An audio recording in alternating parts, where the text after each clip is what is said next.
In fact, we give so much importance that although Shri Krishna is known as Supreme God, we greet each other by saying Radhe Radhe. Over there in Braj as well. Even if you go to Nandagaon, Krishna's village, Gokul, Krishna's village, Mathura, the place of Krishna's appearance. Over there, how do people greet each other? Radhe Radhe. So we should understand why. Some people have a misunderstanding, a naive confusion about Radha, thinking that, oh, we've heard she's a great devotee of Krishna. She is not just a great devotee of Krishna. Does Radha worship Krishna? Yes, and Krishna also worships Radha. But Radha is not for instance, some make a comparison between Radharani and Meera. So like Meera loved Krishna, Radha loved Krishna. People have this type of confusion. Meera was a great saint, but Meera was a descended gopi. A gopi who came on this earth to grace the souls and reveal devotion to Shri Krishna. So, in other words, Meera is a Mahapurush, a divine personality who is God realized, but Radha is God herself. Big difference. Although Narad Ji says, Tasmin stadjane bheda bhavat, Narad Bhakti Darshan, after God realization, there's no difference between God and a God realized saint because God has given unlimited bliss, unlimited knowledge, unlimited Sat Chit Anand, everything to the soul. God gave all their powers to the God realized soul. So now there's no difference from that point of view. Nonetheless, the soul does not become God. So there is a difference between Radha and great devotees like Mirabai or any other saint who has graced this earth. So let us understand more deeply who is Radha. To understand about Radharani, it's like unpacking a precious jewel. If you go to a jeweler, you'll see all the things on display. And first of all, you see it from outside, right? You see it from the street. You look in, you see there's a lot of nice things on display, but you have to ring the buzzer to get in. So you ring the buzzer, they let you inside. Then you go inside, you look up close. Oh, look at all these beautiful diamonds and gold watches and wedding bands, necklaces, brooches, all these amazing things. But that's just what's on display in the cases outside. If you ask the jeweler, what do you have hidden in your safe in the back? Can you show me your best things that are so great that no one even knows about them or even asks about them? Only those who know to ask, they can have the darshan of these best things that you keep, that you don't just show to the general public. So he goes in the back, opens his safe, brings out a beautiful, ornate, carved box that also has a lock on it. He puts that down. He opens the lock, opens the box. Inside that box, there's another box, a velvet, very soft looking box. He opens that, and in there is the most precious jewel in his whole shop. So you had to get to it. You had to go through all those layers to get to that most precious thing. Similarly, understanding about Radharani requires us to understand many layers of philosophy, because she, in fact, is the most precious secret of the entire divine world. So when someone just casually asks, oh, why do you say Radhe Radhe? So I can give what they're hoping for is a one-sentence answer, but what they require is a 2-week lecture series. Because they're asking about the most precious thing in all of existence, Radharani. A couple of weeks ago, we celebrated Janmashtami, and in the process of celebrating Janmashtami, you got to hear many lectures about who is Shri Krishna. And in fact, to explain who is Radha, we normally start by explaining who is Krishna, because that gives us a starting point. If we understand about Shri Krishna, we can use that as a platform then to explain who Radharani is. But let us back up one more step. Just like the person looking from the street sees through the glass windows, oh, there's a lot of nice things in there.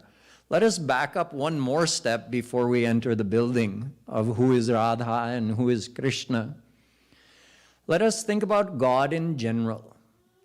See, when Radha or Krishna take avatar, when they come and make themselves visible on our earth planet, one of the things they're doing is saying, hey, all of you who have been reading Advait philosophy and who believe that God is only formless, I'm coming here to show you, I'm coming here to tell you that, look, I am God and I am not only formless. So let us consider this question about God being formless or having a form. This is our starting point for understanding who is Krishna and who is Radha. Ved says, Dvevava brahmano rupe murtan chaiva murtan cha. Brihadaranya Upanishad. God has two main aspects, with form and without form. Amurt and Murt. Amurt, no form. Murtam, with form. The same God has both ways of existing.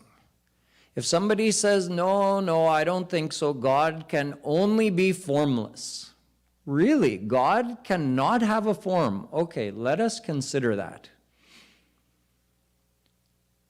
Souls, all of us, our soul itself is nirakar.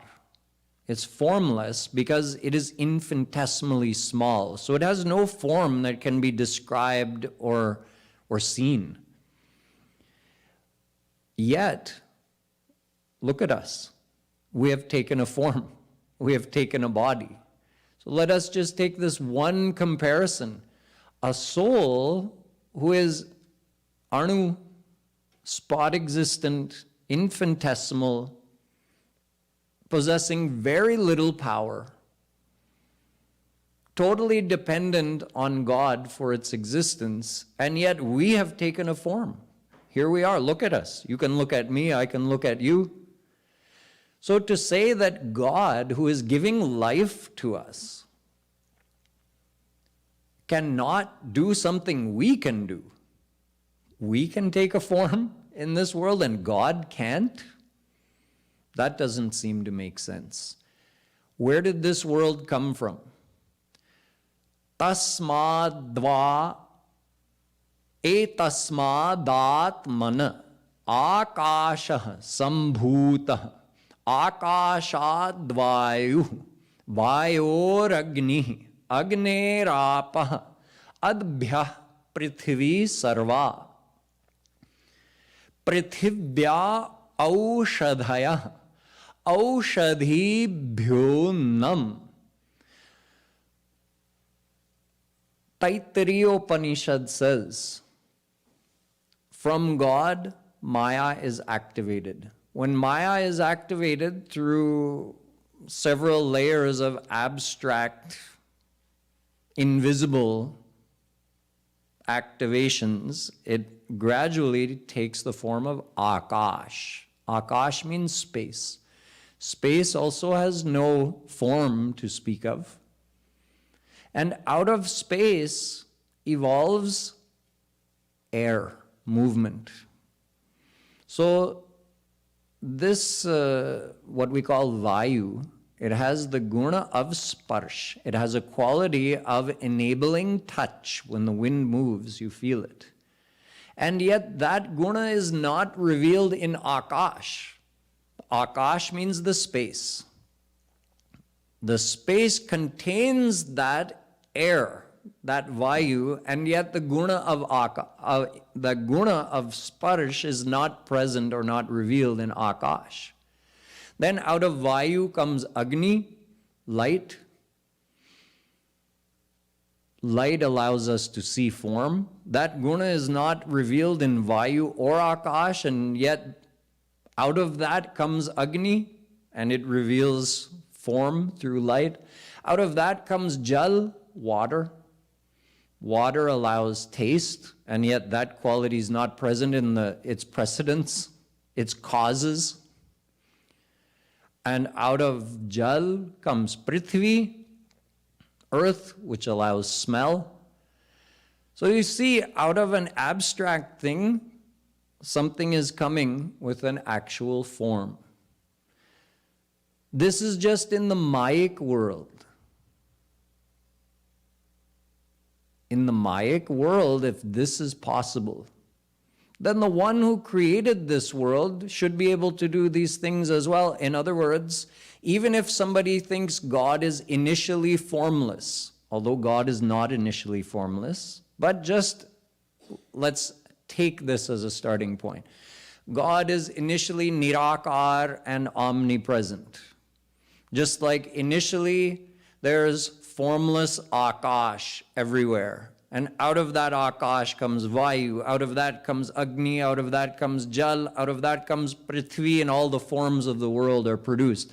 So if a Jada Shakti, if a lifeless, mindless power like Maya can cause this out of formlessness, a form is revealed, then all-powerful God, who is the very one activating Maya, he cannot take a form.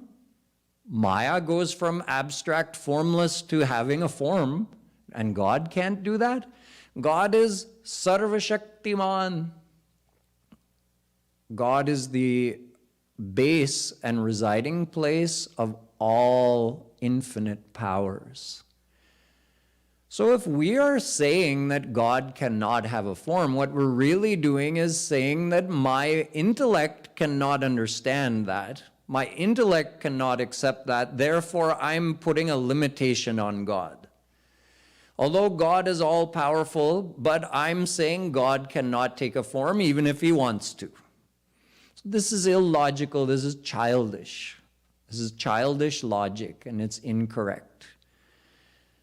So God can have a form, and in fact, the form is the main thing. Purusham Brahma Yonim. Ved says the origin of Nirakar Brahm is Sakar Brahm. The origin of the formless God, the formless aspect of God, what we call Nirakar Brahm, is the personal form of God, Sakar Brahm. Brahmano hi pratishtha mamritasya vyayasya cha shashvatasya cha dharmasya sukhasya ekantikasya cha Gita. This is quoted up here. Shri Krishna is saying, the formless God is established in me. The formless aspect of God is just an emanation of my divine body. Chaitanya Mahaprabhu Ji says, just the light of Krishna's body is Nirakar Brahm. So, you see, an abstract thing cannot be its own base, even in this world. What do I mean? Take beauty. Beauty is an abstract thing, right? It has to exist in a form. A rose flower is the base in which the beauty exists. The rose is a concrete, sakar thing, and the beauty is an abstract thing. The face of a person The form of a person is the concrete thing, and the abstract beauty has to reside in them. Beauty can't exist on its own outside of a form. This is just one example. You see, Maya initially is abstract nothingness. During Mahapralaya, what is Maya? Abstract nothingness. And then when it's activated, it produces this whole visible world that has concrete forms. So someone could say, see, there the abstract was the source of the form. No, no, no. Maya can't do that on its own. Who's inside of Maya allowing that to take place? Shri Krishna himself took the form of this world. And abstract Maya is just existing on the base of Shri Krishna. And we see this visible material world. But the original abstract Maya, the original abstract nothingness has to be based in Krishna, kept in Krishna. Otherwise, it can't do anything either. So the abstract formless can't be its own base. That's what I'm saying. Nirakar Brahm has to be established in Shri Krishna. The personal form of God is the origin of formless God. This is the first thing to understand. Now we can enter the jeweler's shop. We've understood from the outside the basics that formless God is not the main. God is omnipresent, both as formless and with a form. Someone shouldn't think that when God takes a form and comes in this world, that he ceases to be omnipresent. It doesn't happen like that. Just like someone may give an argument that there's a cloud, there's water vapor, which is basically formless, then it forms into a cloud, it condenses, and when it rains, the cloud disappears.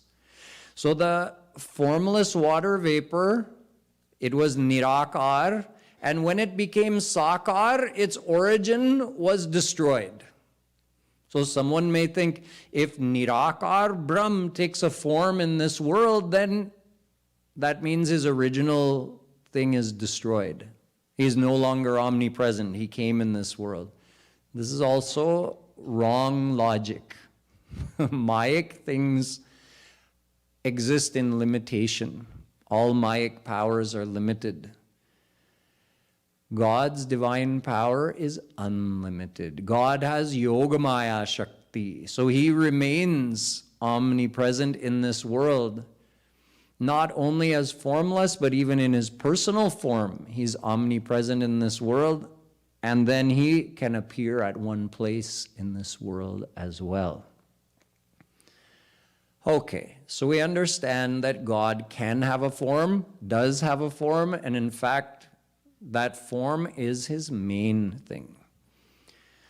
Ajayamano bahudha vijayate. Ved mentions this duality within God, the simultaneous opposites existing within God, that he is ajayamanaha, he is unborn, and yet bahudha vijayate, he has been born in this world unlimited times. In other words, he has taken avatar infinite times in this world and in other Brahmans as well. So let us understand about some of those forms. 2 weeks ago during Janmashtami, I quoted a shlok for you. Vadanti tat tattvavidas tattvam yajnanam advayam brahmeti paramatmeti bhagavaniti shabdyate. Bhagavatam. A beautiful explanation to help us understand about the forms of God and how to categorize them and how they're interrelated.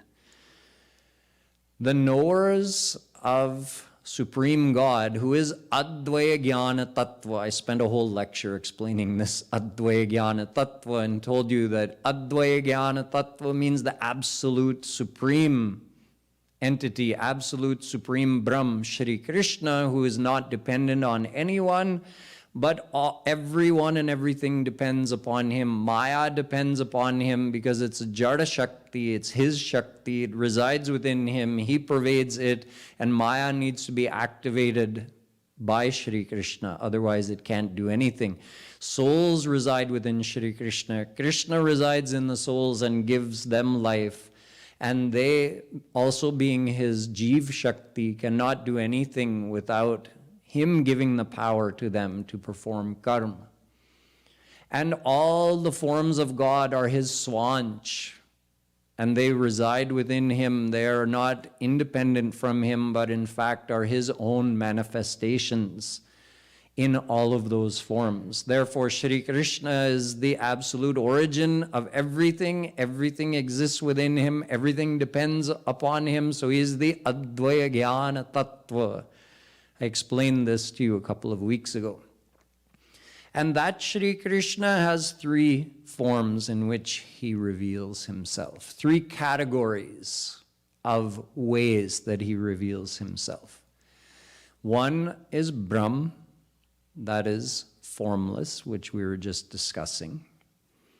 One is Paramatma, his almighty forms, various avatars. And one is Bhagavan, his loving form. One Shri Krishna appears in all three ways. Chayastvidhamityavadharitam pura tatah shariri tivita vibhakritim vibhur vibhakta vayavam pumanitikramaadamun narada ityabodhisah. Bhagavatam tells that one time Naradji was coming down from Swarg to visit the residents of Dwarika, and they saw him from very far up in the sky, and they just saw a light and couldn't discern anything else. What is that light coming down? And then when he got closer, they could make out a human-like form within the light, but they couldn't recognize who it was. And when he came right down on earth, they said, "Oh, it's Naradji." That's Brahm, Paramatma, and Bhagwan. The same Shri Krishna from very far. You're so distant from him, he has no form. He's Nirakar Brahm, but it's the same Shri Krishna. He is a little closer, so you see the form, Sakar Brahm. But no personal relation, just a glorious, luminous form. That's Shri Krishna in his almighty forms, like Vishnu, Shiva, Durga. And when he comes all the way close, that's Bhagwan Shri Krishna. You can talk to him, play with him, hug him. That's Krishna of Braj. So when Shri Krishna is not revealing any of his personality, he's not revealing any of his powers or qualities, he's formless, Nirakar, Nirvishesh. No qualities, nothing that could be described about him at all. Adrishtam avyavaharyam agrahyam alakshanam achintyam avyapadeshyam ekatma pratyayasaram prapancho pashamam shantam shivam advaitam Mandukyopanishad. Can't be seen, can't be discussed, can't be conceived of, can't be imagined, can't be touched, can't be related to, can't be perceived in any way. That is Nirakar Brahm. So when Krishna is not revealing any of his powers or qualities, he's Nirakar Brahm. When he's partially revealing himself, he is Paramatma, Almighty God. And when he's revealing himself in full, he is Bhagwan. That's when he reveals the loving side of his personality. He's revealing all of his powers in full. Then he is Krishna. When he's revealing himself partially, he is representing himself in various almighty forms of God. He's Sakar, but he's not doing leelas. And when he's not revealing any powers, he's Nirakar Brahm, or barely some Alpashaktik Brahm, he's called, just enough power to maintain his formless, blissful existence. Then you can say like a rose bud, a partial bloom, and a full bloom. The full bloom is Bhagwan Shri Krishna revealing his total loving self. Partial bloom, Paramatma, the almighty forms, and the bud is Nirakar Brahm. In Nirakar Brahm, that's still Shri Krishna with all of his unlimited powers and qualities. But just like the rose bud doesn't reveal the color, fragrance, or beauty of the rose, and yet it's all there, but it's just not revealed, it's dormant. That's like Nirakar Brahm. It's not separate from Krishna, but Krishna in that unrevealed form. Then the rose starts to bloom. So it's partially revealing its potential for beauty and fragrance, but it's just a partial revelation. You can still admire it, but there's something more to be revealed.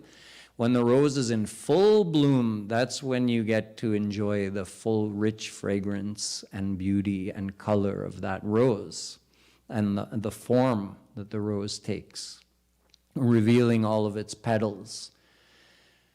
In the same way, Brahm, Paramatma, and Bhagwan are not three separate entities, just like ice, water, and steam are not three separate entities, but three different states of one thing, H2O, water. So Sat Chit Anand, just like H2O is the chemical formula of water, Sat Chit Anand is the chemical formula of Krishna. When he's not revealing anything of his inner nature, he is Nirakar Brahm. When he's partially revealing, he represents himself as Almighty God Vishnu, whose beauty is revealed and his greatness and glory and godliness is revealed. So many of his great divine qualities are revealed, but one important thing, his lovingness, that also allows him to do leelas, that is not revealed. So these are the three states in which Shri Krishna exists. Also keep in mind, he doesn't transform himself from one to the next. Like he's Nirakar one moment, and then he becomes Paramatma, and then he becomes Bhagwan Krishna doing leelas, and then he goes back to being almighty. No, he exists in all of these forms simultaneously. Formless, almighty, and loving simultaneously. So this is Shri Krishna. We're getting closer now. We're inside the jeweler's shop and we're admiring those jewels that are on display. Because everybody knows something about Shri Krishna.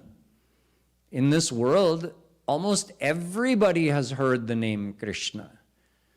So conventionally, people understand more about Krishna. They haven't understood much about Radha. So far, we're inside the shop and we're seeing the things that are publicly available. Just like Shri Krishna is pretty much publicly available, most everybody knows something about Shri Krishna. It may be correct, it may be not on a very deep level, but they know something. So we're inside there and we're learning about these beautiful jewels in this main area, the public area. We haven't asked about that hidden thing yet. So Shri Krishna is Supreme God. Let's look at a couple designations he has. One is that he is the Avatari. Another one is he is the Anshi. Another one is he is Purnatam Purushottam Brahm. Anshi, the origin, and everyone else is his Ansh.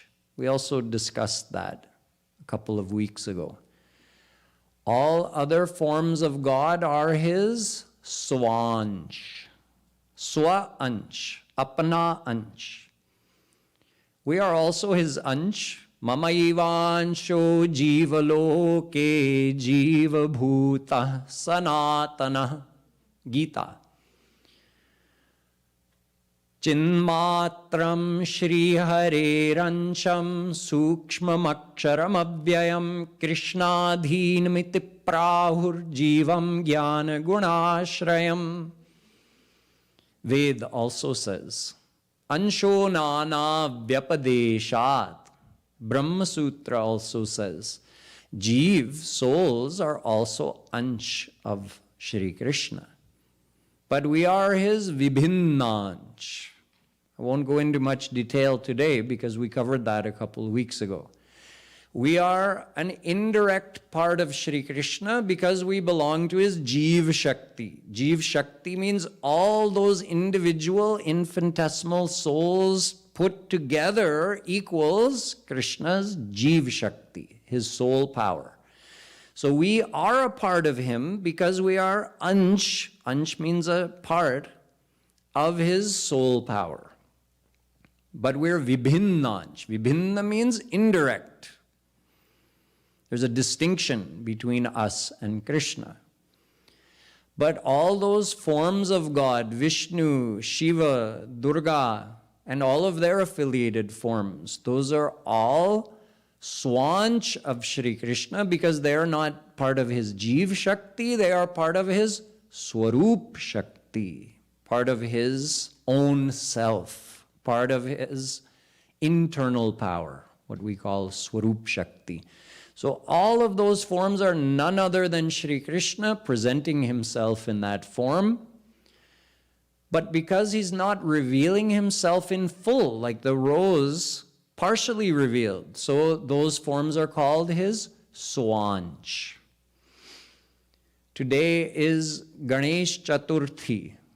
We have 3 programs intersecting here today. It's also Shri Krishna's Barahon. It's the 12th day after Shri Krishna's appearance. It's Ganesh Ji's birthday. We also have Ganesh Ji here with us today, and we're starting our Radha Ashtami intensive, so we have Radharani here on the cradle as well. So three different programs intersecting on this one day. So just take a moment and understand in this whole context, who is Ganesh Ji? Ganesh Ji is a power, an affiliated power of Lord Shiva. I told you Shri Krishna's 3 main almighty forms: Vishnu, Shiva, Durga. Vishnu has some affiliated forms. In other words, Vishnu himself, Krishna as Vishnu, reveals himself in some other forms like Lakshmi, Saraswati, many avatars like Vaman, Matsya, Kalki. All these are forms of Vishnu. So Vishnu has some affiliated forms. They're also almighty forms in this Paramatma category. Durga Ji also has some affiliated forms like Kali, Gauri, Parvati. These are also Amba, Ambika. These are all forms of Durga. And then Shivji has some affiliated forms like Ganesh Ji, Kartikeya, Hanuman Ji is a form of Shankar. So Shri Krishna represents himself as Nirakar Brahm, Paramatma, and as himself, Shri Krishna. Himself, Shri Krishna, also means Ram. His slightly more formal, loving form is Ram, Sitaram. So in that Paramatma category, the 3 main forms are Vishnu, Shiva, and Durga, but they also have many affiliated forms, and that includes all the forms. Anantanama Rupaya. So they all come in this almighty category other than Ram and Krishna. So Ganesh Ji is an affiliated form, an affiliated power of Lord Shankar. So he is also a divine form of God who is none other than Shri Krishna, who is representing himself in that form. So Ganesh Ji is also Ansh of Krishna's Ansh. Shankar Ji is Shri Krishna's Swanch, and his Ansh is Ganesh Ji. So Ganesh Ji is Ansh of Shri Krishna's Ansh. Just like this universe has unlimited Brahmans, unlimited planetary systems, and each Brahmand that has an earth planet with souls living over there needs governors to manage that Brahmand.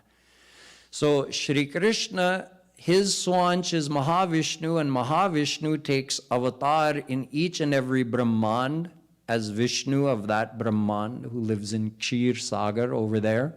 So that is also Ansh of Krishna's Ansh, right? Every Brahmand has an Ansh of Krishna's Ansh. His Ansh is Mahavishnu, his Ansh is Vishnu of that Brahmand. So there are unlimited such Vishnus, unlimited such Shankars, unlimited such Brahmas, one in each Brahman. They're all Ansh of Mahavishnu, and he is Ansh of Shri Krishna.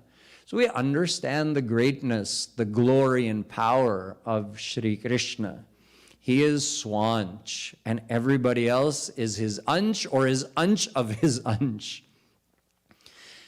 This is why he is called Purnatam Purushottam Brahm. He is the full and total revelation of the entire divine power, the entire divine potential is only revealed in Shri Krishna. All other forms are a partial revelation of that divine potential, potency, power, qualities, is all partly revealed. This is why Krishna is called Purnatam, the absolute total revelation of what Brahm is.